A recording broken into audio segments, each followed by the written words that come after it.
live. What's going on, Mounir? Hey, what's up, Ty? How's it going, everybody?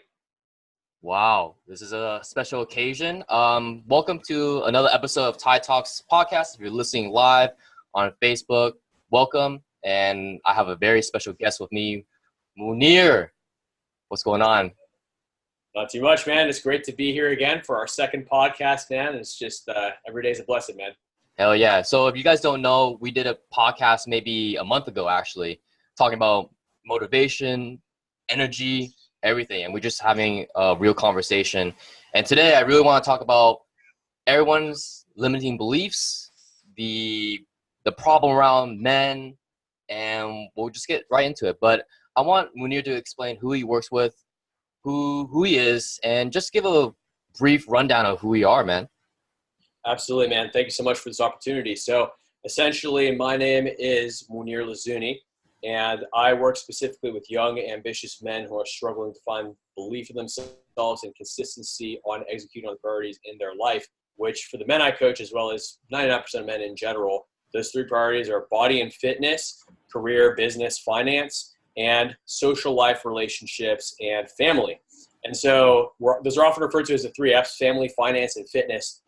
Especially for men who have families, right? Those are the three F's. But for the guys I work with, typically the men who I work with are single, and thus it's more about the actual building the relationships, right, when it comes to the family aspect. And so a big part of that is to be able to have balance, because a young, ambitious man, if you want to have a great body and a great career, you're spending a lot of time on yourself.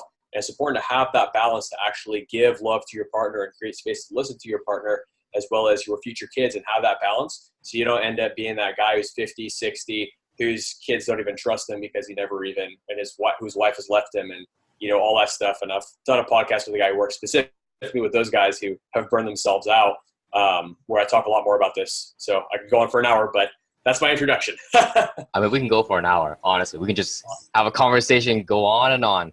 But it's crazy because we work in this industry where you're actually working upstream, right? You're starting with the guys who are single, and I'm starting with the guys who already have kids, have a career going on. Like, you're the person to come to if you're just starting a family, or who's just single and getting started into adulthood, correct? So yeah, to become a man, right? So there's different phases, and as coaches, we coach different people, right? Which is the beauty of it.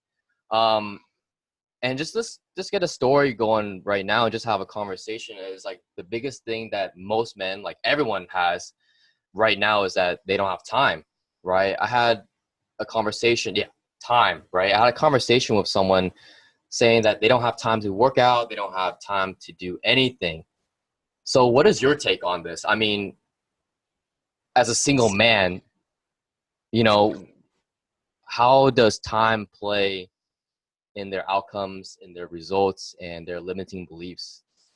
You don't have time to execute on the priorities that are important to you in life. I guess you just don't have time to live then. I mean, I guess you just got to settle and not enjoy your life, and, just blah, blah, blah, right? I mean, look, time is such an excuse. Time is the easiest excuse because everybody's busy. Everybody thinks they're busy because we all got shit going on. We all got shit going on, right? And if you keep focusing on how little time you have, you're going to have less time because you're constantly reinforcing that, and you're constantly building this self-concept, and you're constantly looking to validate that so you can continue to make the excuse, I don't have time, I don't have time, I don't have time. Well, how many hours do you work? 100, 80, 60, 40, 50, 70, right? I know a guy who works 100 hours a week, still hits the gym consistently every single day, has 4 kids, a wife, and they are freaking happy. And when I see a guy like that, oh, and by the way, he's only 30 years old. When I see a guy like that, that inspires me, because I say, look, all these guys who are saying that they don't have time, these guys are making excuses, right? We're all human beings. We all put our pants on one leg at a time. So it's not like this guy's anything special other than one thing, and that is his choice to not make excuses and get better every single day. I talked to this guy, and he straight up said, when I wake up every single morning, I know I have to do one thing and one thing only today, which is get better. And if you are constantly making excuses, then you are not going to get better. Now, this particular guy, at a period a couple of years ago when I was overwhelmed by working 50, 60 hours a week and trying to balance everything I had going on in my life, he literally sat me down, and he's a mentor of mine, and plotted out the entire week and said, look, you got 168 hours a week. Even if you work 50, you still have 118. Even if you were to sleep 8 hours a night, you still have 118 minus 56, which is 62. So you got 62 hours in your week. Where are those hours going, right?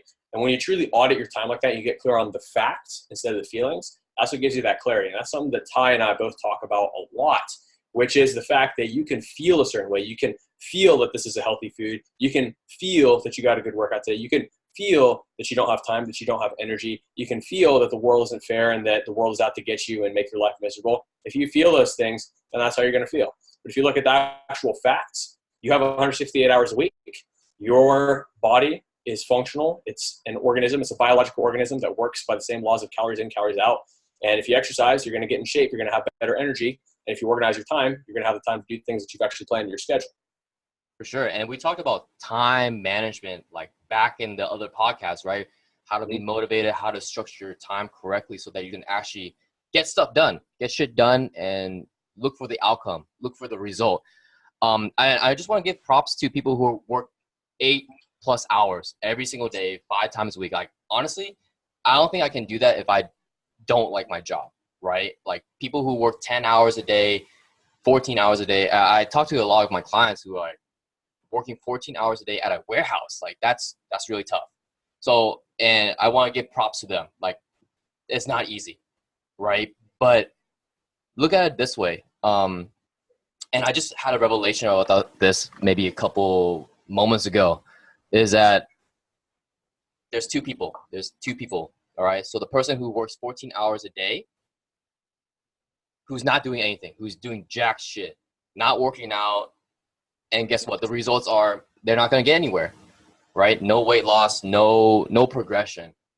And then there's a person who does maybe 14 hours a day, but then works 10 minutes every single day. So the outcome is he's going to lose some weight, a little bit, right? But 10 minutes is better than doing nothing, right? 10 minutes is more beneficial than someone who's bullshitting. Is that correct? You know what I mean? And that's the process of it, right? It's all from perspective. So Mounir, what do you do with men who don't have time, who have these limiting beliefs? What do you do exactly? What is your process? Yeah, so first thing is to time audit your schedule. 168 hours, how are you spending them? Where are you wasting or losing time? Cutting out distractions, cutting out stressful, negative, entitled people who demand your time. Because a lot of the times when I look at people who don't have time for things, it's because you've got certain people in your environment who are asking you for too much of your time when really they're just draining you of your energy. And because you don't have energy, you feel like you don't have time, in addition to the time that you're actually spending on these people. Another aspect, though, is to completely reframe the way that you're looking at things you don't have time for. Because when people want to do something, they will make time for it because it's a priority, right? So, for instance, people will make time to go on vacation. People will make time to go take care of an emergency. People will make time to take on an appointment with their boss. People will make time to take on an opportunity to get into a better job or a business opportunity, right? People make time or to get lunch with an attractive stranger or with somebody, again, a career opportunity. So people will make time for things that are a priority to them. So it's important to look and say, is this thing that I keep saying I don't have time for really a priority for me? And if not, why not? How do I make this a priority? And that is where we go a little bit deeper into the pain, right? So here's the thing. If you're out of shape and you are struggling to find the time to work out, it's obviously just not urgent enough for you because there's no immediate painful consequence that you are seeing as a result of being out of shape. However, when you can get clear on the fact that every day that you wake up and you're not in shape, where you feel tired, where you feel low energy, where you feel unable to execute on consistently on the things that you need to do, when your confidence sucks, when your health sucks, when your life is shorter, when you put yourself at health risk, I mean, the list goes on and on if you are out of shape. And when you look at the immediate consequence of that, which is that you have to live another day being this person versus the immediate positive feeling of fulfillment when you're on track towards your goals, you're working out, you feel more energy, you see your body changing, everything else, it starts to become more of a priority when you realize that it is important to you. But at the end of the day, you have to realize that for yourself by truly being honest with yourself about where you're at, how you feel about where you're at, and where you want to be. That's super deep. That's super deep. Like, most people aren't going to recognize that, right? They're not going to recognize that where they are right now is really painful. Especially for my dad. So like, hey, I literally was texting someone and say, hey, where are you at in your journey? And they said, I had diabetes, high blood pressure, I have a heart attack 3 months ago, and I want to be active for my kids. Now I asked them, say, okay, so you see the problem here. You see the problem, you see the pain point. Is this urgent to you? Of course, yes. Of course, yes. They're gonna say, yeah, I need to make a change. Yet the thing is, they don't have time, right? They didn't have time, even though they were able to identify the pain. It's like, oh, I have to work. I'm OT with my wife. Nothing's going right. And what Mounir is saying is that if you're able to identify the pain point and identify the outcome that you are in right now, what do you need to do in order to change yourself? What do you need to do in order to move forward? Because working OT, working so many hours, um, is not going to change if you're not going to change your habits or routines. Even spending, like I said, 20, 30 minutes a day is going to help you reduce the chance of another heart attack, right? Which is crazy. Even if you identify that, you need to move forward, right?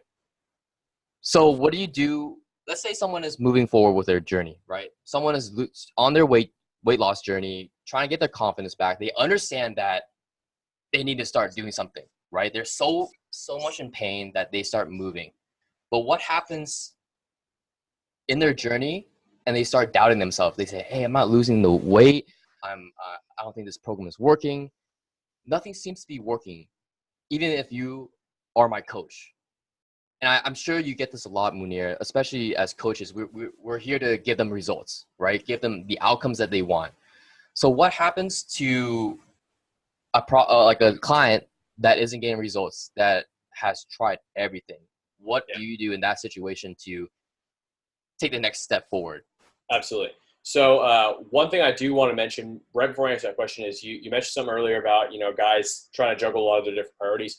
And if you truly audit your schedule and you truly actually don't have time, you have to increase your efficiency. So if you're working 100 hours a week and your wife's super needy and you need a ton of time for that, first off, you got to start identifying, okay, why do I have to work 100 hours a week? Can I make this more efficient so I can get the same amount of work done in less time? How can I do that? By being more energetic, more motivated. What's going to help you with that? Getting in better shape. In addition to that, why is your wife so needy?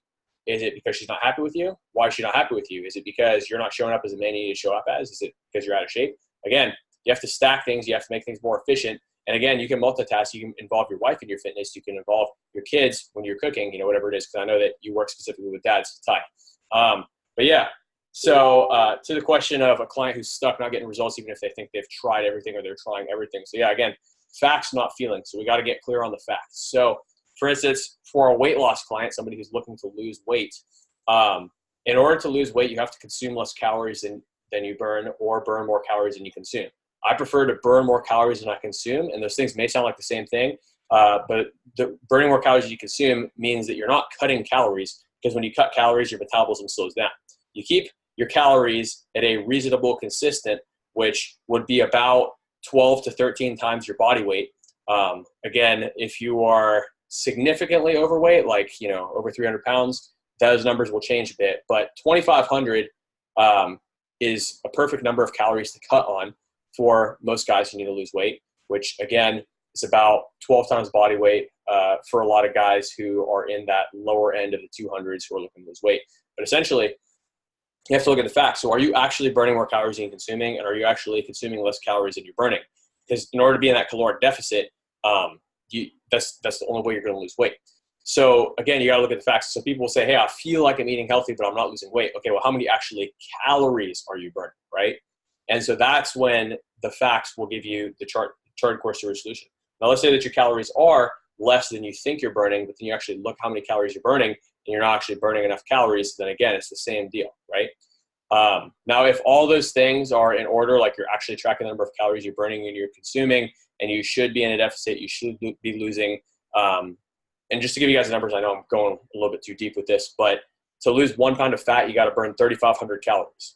So if you're in a deficit of 500 calories per day because you're burning 3,000 calories a day and you're consuming 2,500, then you should lose a pound per week. And if you're not, then you can look into actually getting your hormones tested. But for most guys, like 99% of guys who are plateaued, that's all you got to look at. Make sense? For sure. And I've actually experienced this myself, you know, hitting a plateau, my clients hitting plateau. And you have to be honest with yourself, how you've been actually tracking your food, right? Your macros, your calories. And I honestly haven't, right? So I had to readjust and go from there. Because if you don't know the facts, right? I had this client who's trying to lose weight. I mean, he's diabetic, he has back problems, he's 330 pounds, he's lost 15 pounds before, but then he's all the way back to it. And the thing was, I asked him, hey, did you track your food? It's like, I eat portions. Like, that's not going to help me. Like, how the hell is that going to help me? I don't know how many calories you're eating. I don't know how many macros that you have for protein, carbs, and fats. And then I would ask them, hey, did you work out? Can you, like, if you can answer these questions, then we can start helping you, right? I'm not sure. Do you go by if it fits your macros, Mounir? To a degree, yes. I mean, I do encourage my clients to eat foods that are not inflammatory for them, which is a process of discovery that we use. But yeah, I have a list of approved foods, so to speak, that are typically not inflammatory and don't typically raise blood sugar too much. So, I mean, do you want me to give an example? Yeah, just go give an example. Awesome. So for protein sources, turkey, fish, chicken, salmon, or I already said fish, but salmon is my favorite fish. Lean beef, which would be sirloin, top line, or broil. So those are protein. Oh yeah, and then egg whites, eggs. Eggs within reason though, because they have a lot of fat, which is a lot of calories. And then for some guys, they tolerate lactose well. So Greek yogurt. But for myself and for most guys, lactose will cause inflammation, or dairy products will cause inflammation. So I typically recommend away from dairy. And then for carb sources, white rice, brown white rice, sweet potato, russet potato, oatmeal. And for fat sources, olive oil, coconut oil, avocados, eggs. Again, whole eggs do have healthy fats, but I typically have my clients eat low fat, medium carb, high protein, which typical bodybuilder diet. And so the fat, we don't have to actively try to get fat sources in. They already come in kind of on their own. But yes, your original question was if it fits your macros. So yes, to a degree, but I mean, again, my philosophy is there's no hack around doing the work. So you might as well do what bodybuilders have proved works time and time again, and what I've proved works time and time again, what my clients have proved works time and time again, which is bodybuilder diet, bodybuilder training, cardio, lift heavy weights, eat the good foods, eat them in the right macros, boom, you get results. So, yeah. But it's the mental aspect of getting yourself in the position where you can execute on those things consistently. You know what I mean? Yeah, for sure. And you don't have to start with everything. You don't have to start with, hey, I need to work out like 5 times a week. I don't have to eat like high protein, low carb, low fat. Like start off small. Like you got to start off somewhere, right? If you're able to work out 3 times a week, I mean, that's going to be so much better than someone who's not going to do anything, right? If you're able to have more water, a huge impact on my clients has been drinking more water. I mean, that's a huge thing for them. I mean, they're staying fuller longer. They're able to digest food a lot better. I mean, Mounir is drinking water right now. I mean, that's the thing, right? Being able to drink maybe a gallon a day. You know what I mean? A gallon a day is going to make you feel a lot better, more energized. I mean, that's one aspect of it, is being able to add one thing at a time, right? Look at the facts, you know? Yeah. And I'm sorry, I kind of went into the whole, like, you know, what the end goal is, but yeah. The process of getting there and the process of getting yourself in the right place to do it consistently mentally is exactly what Ty said, which is building your capacity slowly. So like first month, we only focus on protein and water as we slowly start to build the rest of the things so it becomes a sustainable habit that you can actually build into. For sure. Yeah. And it starts small. We got to start small, start somewhere. And we don't want to overwhelm you as a father, as a man, to start something too crazy, too overwhelming.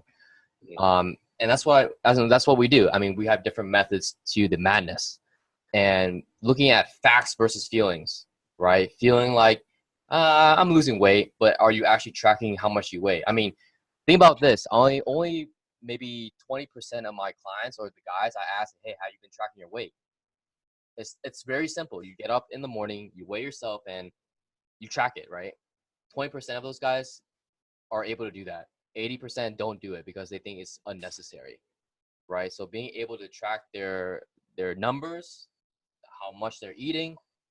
So much simpler. I mean, think about data, right? If you're able to have data, you're able to move forward faster and accelerate your results.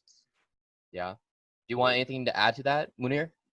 Yeah, that's pretty solid right there, man. Like, you got to track, you got to be clear on the facts, because without the facts, you operate from feelings. If you're operating the feelings, then it's too easy to get discouraged, quit, stop, and end up back at square one. For sure. Yeah. And what's one other limiting beliefs that you get from your clients or other men in your field of expertise? Yeah, so what I would say is that a lot of young, ambitious men who have big ambitions and had big dreams when they were 12 years old, when they were 18 years old, when they were even 21 years old, but consistently hit failure, but don't know how to evolve from, grow from, learn from, and move past those failures, end up becoming a victim to those failures. Because when you hit an obstacle, you can rise, learn, and go over that obstacle, or you can become a victim and create stories regarding the obstacle, or worse, create stories involving yourself. And if you create stories involving yourself and develop limiting beliefs about yourself, such as, I'm not smart enough, I don't have good enough genetics, I'm not attractive enough, I don't have good enough social skills, I'm an introvert. And just because you are an introvert doesn't mean you don't have good social skills. You could be an introvert and have great social skills. I mean, people will develop a bunch of different limiting beliefs, excuses. I don't have time, I don't have energy, I'm not cut out for this, I'm not meant for this, I'm meant just to be average. And these are the most painful things for a young, ambitious man to believe about himself, because you know that you're meant for more. You know that you want more, and that you will be miserable settling for anything else. And yet, when we hit those failures, we become so discouraged, because oftentimes our greatest fear is failure, that we end up sabotaging ourselves. So I'd say the greatest limiting belief is that failure is a bad thing. Because failure is an amazing and good thing, because failure is a sign that you're trying. And as long as you learn from those failures, which your body will naturally learn from those failures, if you stay, your body and mind will naturally learn as long as you stay focused on your end goal and your end vision, which is why vision every single day is so important, then you will succeed. So that is the number one limiting belief. That's essentially the father of all limiting beliefs, is that failure is a bad thing. Yeah, honestly. And the more you fail, I mean, we can talk about failure all day long, right? We failed many times in our business, many times in our personal life. Mm-hmm. So how do you exactly take action? How do you actually stand back up after failure? Like, that's the hardest thing. And we talked about this as motivation, right? So how do you actually stand back up from failing so fucking hard?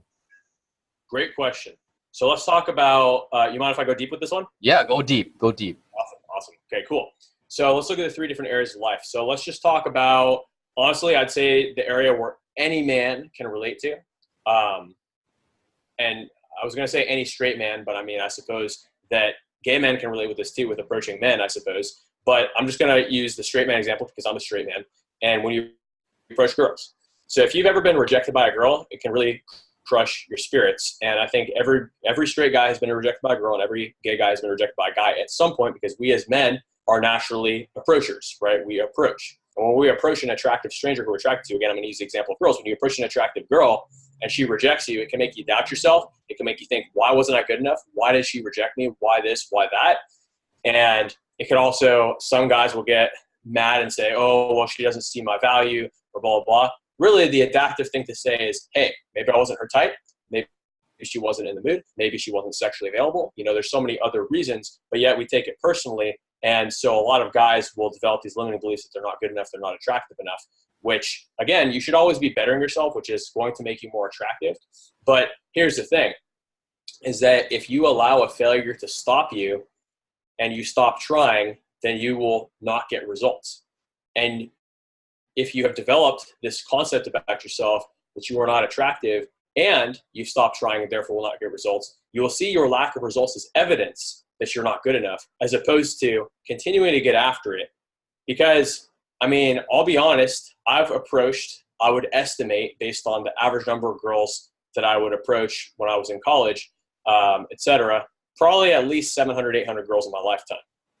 And I've been rejected at least, 700 out of those 800 times.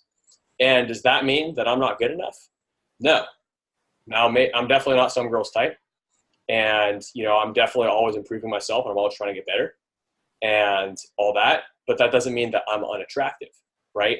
And so it's a matter of continuing to execute. And this didn't happen overnight. I still have to mental gymnastics and go around that rejection, because we met as men. And this is why I use this as an example, is that we as men so naturally take rejection personally that it's so easy to extrapolate and believe negative things about ourselves. Now, the same thing applies if you're in business or if you're in sales. If you get rejected by a prospect, you may not think you're a good enough salesman. You may not think that your product is good enough. If you're a business, you may not think that your business is good enough. If you're a coach, you may not think that you're good enough as a coach.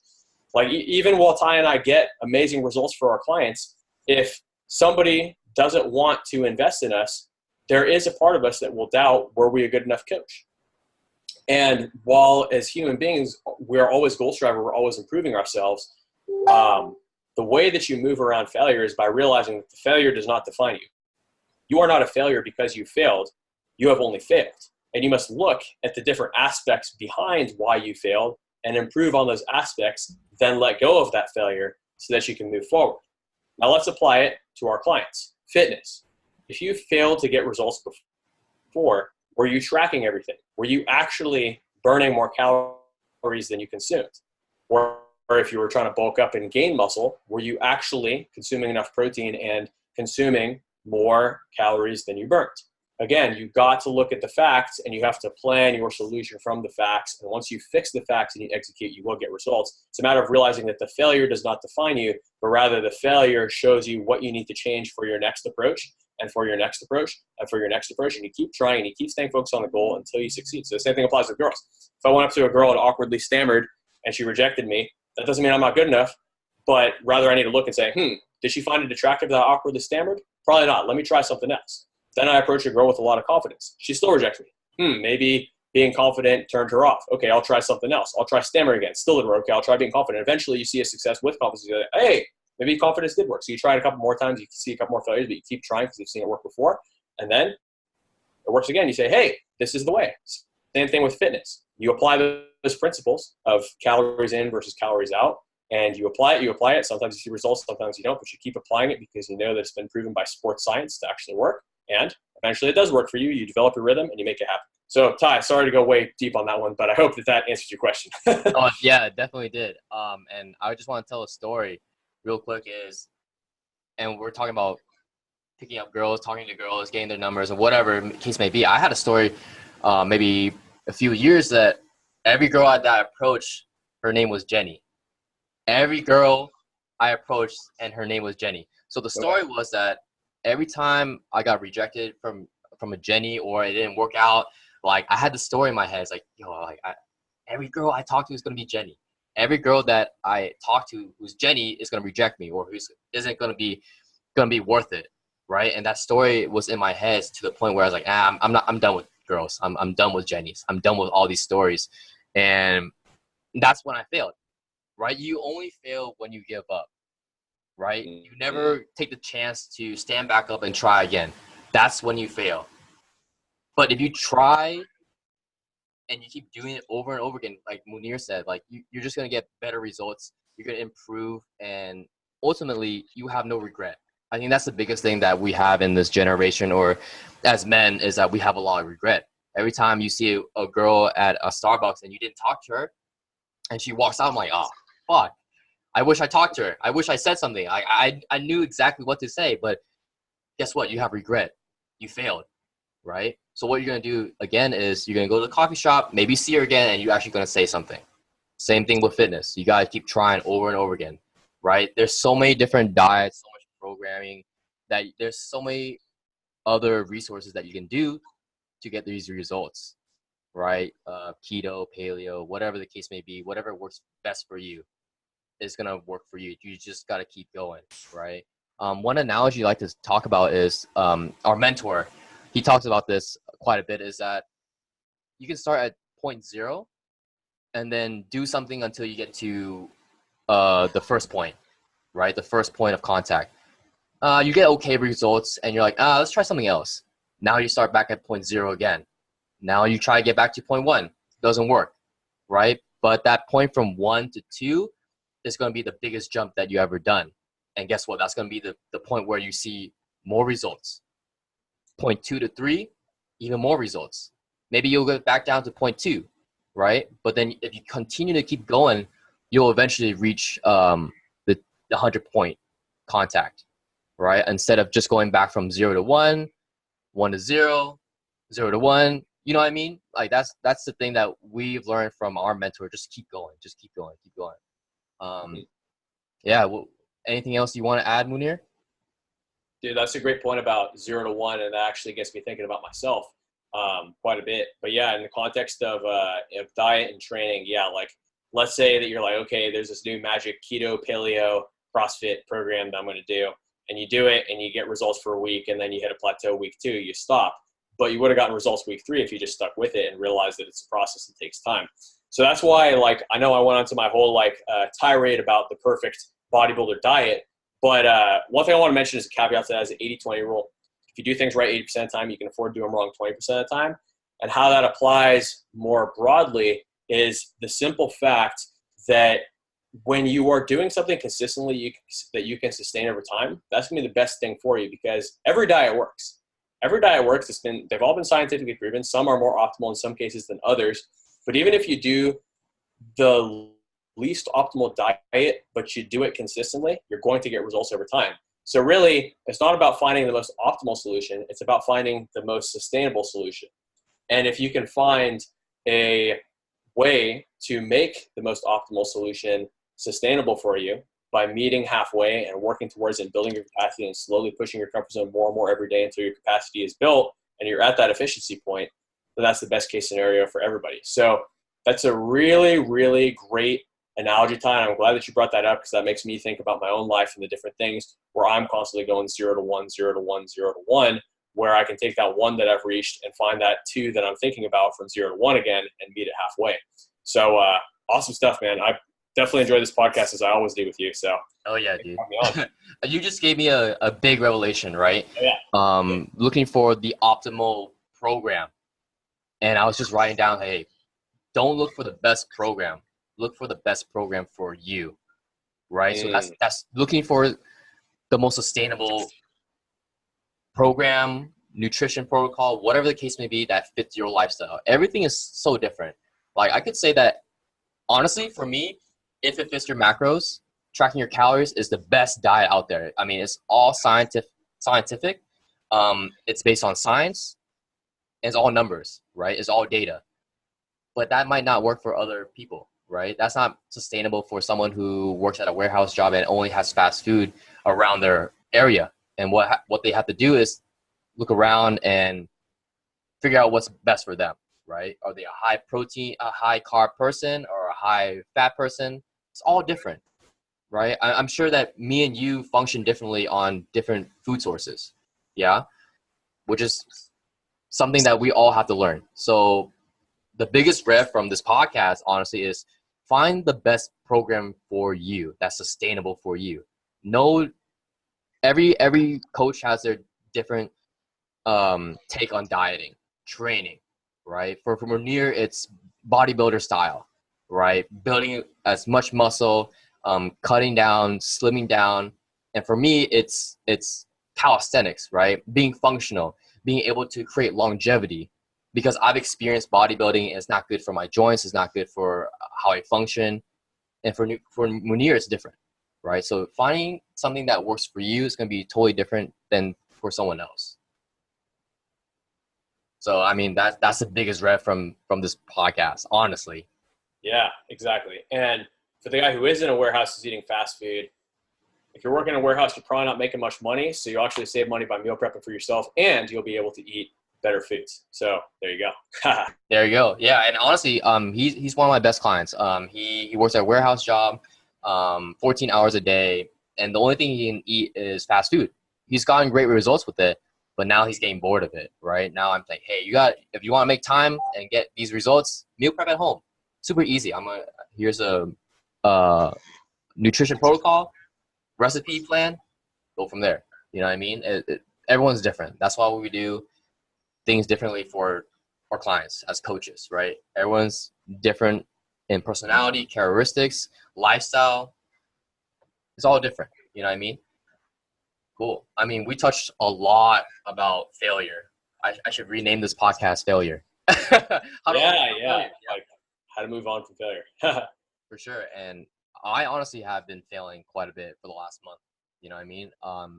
In regards to my diet, training, limiting beliefs. Mhm. Like the thing that's been holding me back right now is like I don't have time. But if I look at my schedule, it's like I have plenty of time. I can do stuff. I can recreate my schedule, rework myself, reprogram myself, and actually go through my own program. Right? That's how your program works. Yeah. Dude, I think we're ready for Australia. Honestly, I think that's gonna be Yeah. the time where we're gonna break our limiting beliefs, our doubts, our struggles, obstacles. Yeah. That's just going to be another push for us. I mean, that's going to go into motivation, and our mentor is going to be on our ass about it. Say, hey, did you do your thing? Did you actually plan out your schedule? Did you actually accomplish the outcome that you wanted? Mhm. And one thing was, we went to the summit 3 months ago, 2 months ago, and out of 50 to 60 people, only 4 people raised their hand when they said they accomplished their outcomes. So everyone else is failing, but the people that stand up and keep trying are continuing to test and improve are the people winning. Mhm. Absolutely. One other thing I wanted to touch on too is, you mentioned with the failures and everything, is that I believe that the physical is the backbone for everything. And I noticed as well this last month, I encountered a lot of failure because I was working out at nighttime. And I don't like to work out at nighttime after I've already experienced most of my day because I have less energy from my workout. And because the workout gives me energy, it's a certain type of energy, such that afterwards, it's not the best state to be in at nighttime. Whereas I've completely flipped things around and started working out first thing in the day so that nothing could come up to get in the way of my training. So that even if I'm tired from waking up, at least as part of my morning ritual and waking myself up, I can take some pre-workout or some caffeine and go to the gym and kill it. And that it's very, very helpful to get that nucleus and that backbone in your life to help springboard off everything else in positive momentum. This is something I teach my clients as well. So I actually did a training on it yesterday for my hot seat Tuesday night hot seat. So, I mean, for you, man, like everything affects everything. And I think, once, when you get on top of your training again, man, the limiting beliefs you mentioned will completely go away because you're going to feel that sense of momentum again. You know what I mean? Yeah, exactly. And I personally work out in the morning as well. You know what I mean? And it just gives you great benefits. I work out in the morning and at night and just testing it out, you know what I mean? And always improving myself and how I react to things and stimulus around my life and environment as well. And the crazy thing is, I'm actually having people from Taiwan come visit me, and I think that's going to be a huge boost of motivation. So I'm excited. But Awesome. yeah, Mounir, thank you for coming on this podcast. Yes. I mean, we gotta keep going. We gotta keep Oh, talking about more topics. I mean, if you guys like what you're hearing from Mounir, let me know in the comments down below, or I'll record this also on Facebook and IG. So just comment down below if you like this. What kind of questions do you have for us? And where can they find you, Mounir? You are in the elite athlete free community. So where can they find you, man? yeah, absolutely. And yeah, guys, like Ty said, comment down below. Let us know what you want us to talk about on our next podcast, me and Ty. But yeah, you can find me Instagram at MOU muscle, all one word, Moo Muscle. And then you could probably see my name down here at the bottom thing if you're watching this on Facebook/Zoom. So that's how you spell my name, and just search that up on Facebook _Awakened Athlete, and that's where you can find me on Facebook, Mounir Lazuni, Awakened Athlete. Would be happy to add more value to you guys and show you guys more of this type of content. And I'll be posting this video up on there as well because it's always a pleasure to be on here with Ty and be able to talk about what we do. So Ty, thanks again for everything, man. I really appreciate this opportunity. For sure. And if you're looking for a coach that needs, more energy, motivation, dude, Mounir is awesome at talking. He's the most articulate speaker that I know. Thank you. So if you need that motivation, go to him. Honestly, I would definitely recommend Mounir if you need that help, motivation, that push, that drive, because he lives by what he preaches. You know what I mean? So Yes, sir. with that being said, thank you, Mounir, and I'll talk to you guys soon, and I'll see you guys in the next episode. Peace. Absolutely. Thank you, brother. Yep, no problem, brother. Peace.